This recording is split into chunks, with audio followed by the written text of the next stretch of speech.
Refly Harun bongkar hal mengerikan. Jokowi harus was-was. Anda tahu, pitbull itu kecil, ekornya dipotong supaya dia nggak gelisah. Karena pitbull ini anjing ras, dia dimasukkan segala macam informasi dalam proses pembiakannya. Sehingga otaknya kecil, nggak mampu mengontrol seluruh informasi yang dipaksa masuk ke kepala. Saya lagi ngomong pitbull ya. Jadi karena dia gelisah, kalau dia di rumah, dia senggol seluruh barang itu dengan ekornya. Itu karena gelisah, marah terus. Itu dipotong ekornya. Saya melihat bagaimana keadaan bangsa ini melalui dog cycle. Marah-marah terus. Mulai dari pasar marah, KSP marah, istana pasti marah-marah. Jadi kita sebetulnya dikepung oleh pitbull. Dan ini yang membuat kita percaya bahwa KAMI bisa menghasilkan ulang Indonesia yang chihuahua, bukan yang pitbull. Merdeka atau dulu. Wow, ikut main di bisnis PCR, tes GSI milik Luhut bisa lakukan 5.000 tes per hari. Menteri Koordinator Bidang Kemaritiman dan Investasi Luhut Binsar Panjaitan menjadi sorotan belakangan ini usai dirinya disebut turut berbisnis tes PCR. Bisnis PCR Luhut itu dijalankan lewat PT Genomic Solidaritas Indonesia atau PT GSI. Di PT GSI Luhut disebut memiliki saham secara tak langsung melalui dua perusahaan tambang yang terafiliasi dengannya, yaitu PT Toba Sejahtera dan PT Toba Bumi Energi. PT GSI merupakan perusahaan baru. Perusahaan itu didirikan tak lama setelah pandemi COVID-19 menerjang Indonesia pada 2020.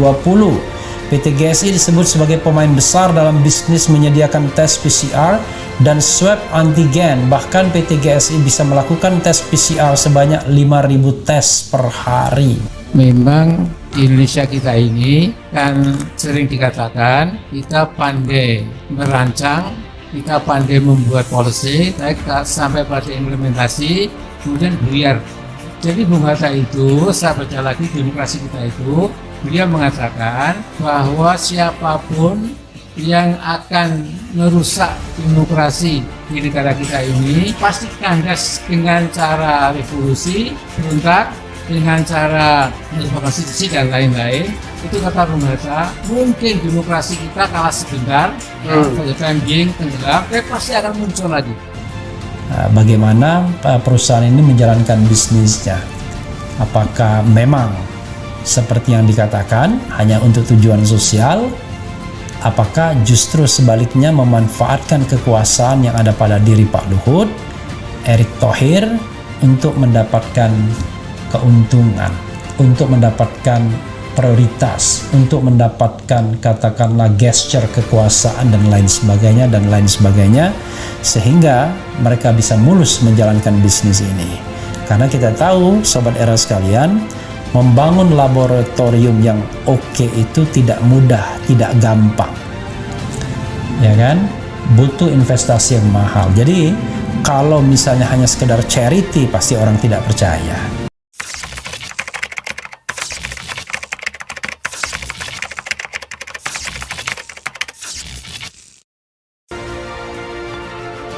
Refly Harun bongkar hal mengerikan.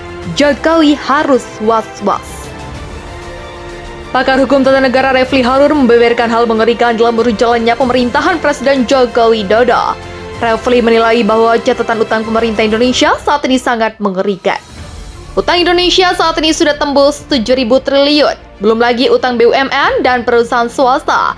Ujarnya dilansir dari kanal YouTube Refly Harun Minggu 3 April. Advokat itu berharap agar Indonesia tak terkena jebakan utang.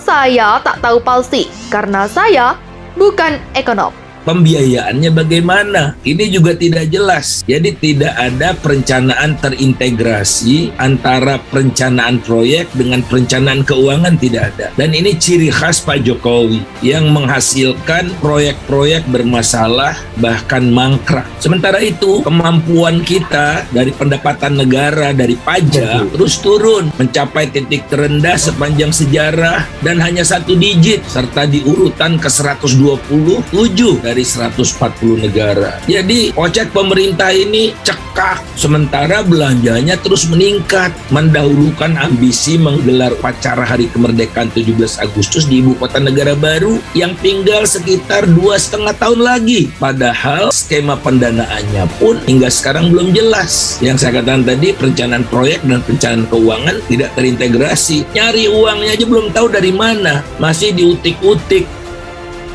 Tetapi banyak kritik terhadap pemerintahan Jokowi terkait bidang ekonomi ini. Begitulah ungkapnya. Lebih lanjut, Refli mengatakan bahwa banyak pihak yang menilai bahwa pemerintahan Presiden ke-6 RI Susilo Bambang Yudhoyono dalam bidang perekonomian jauh lebih baik. Banyak juga yang membandingkan dengan masa pemerintahan SBY dan sebagian mengatakan masa pemerintahan SBY jauh lebih baik kondisi ekonominya. Begitulah katanya.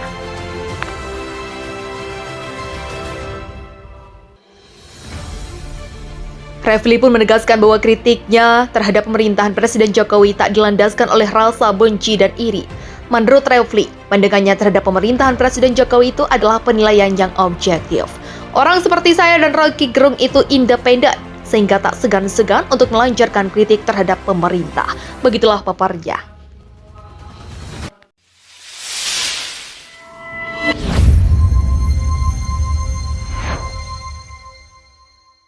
Ketimpangan antar daerah di Indonesia disebabkan oleh ketimpangan fiskal pusat dan daerah. Penerimaan pemerintah pusat mencapai 2.000 triliun pada tahun 2019. Penerimaan asli daerah provinsi seluruhnya 34 itu sekitar 200-an triliun saja. Tadi pusat 2.000 triliun ya. Sementara 514 kabupaten kota kalau kita jumlah pendapatan asli daerahnya hanya 100-an triliun saja. Jadi kunci penyebab dari ketimpangan itu adalah sentralistik dan semakin tersentralisasinya kekuasaan pada pusat ditambah dengan undang-undang Cipta Kerja yang mengambil alih makin banyak kewenangan daerah dan diserahkan kepada pusat. Pertanyaan kedua, di mana? Ini juga masalah. Di mananya tidak jelas pemilihannya seperti apa. Tapi saya tidak ingin semua saya jawab lah ya, tapi pertanyaan-pertanyaan seperti ini. Kemudian pertanyaan berikutnya adalah kapan? Katakanlah ini sudah sah ya, 1 dan 2. Pertanyaannya kapan? Apakah ada situasi emergensi sehingga kita harus serta-merta pindah? Kalau tidak pindah, Indonesia akan bangkrut. Setelah kapan? Pembiayaannya bagaimana? Ini juga tidak jelas. Jadi tidak ada perencanaan terintegrasi antara perencanaan proyek dengan perencanaan keuangan, tidak ada. Dan ini ciri khas Pak Jokowi yang menghasilkan proyek-proyek bermasalah bahkan mangkrak. Dimulai dari kereta cepat, kemudian jalan tol Trans Sumatera. Itu impian Pak Jokowi adalah sampai 2024 2.700 km jalan tol Trans Sumatera. Yaitu mimpi yang tidak berdasar dan hampir bisa dipastikan maksimum hanya 1.000 km 2024. Maksimum 1.000 km.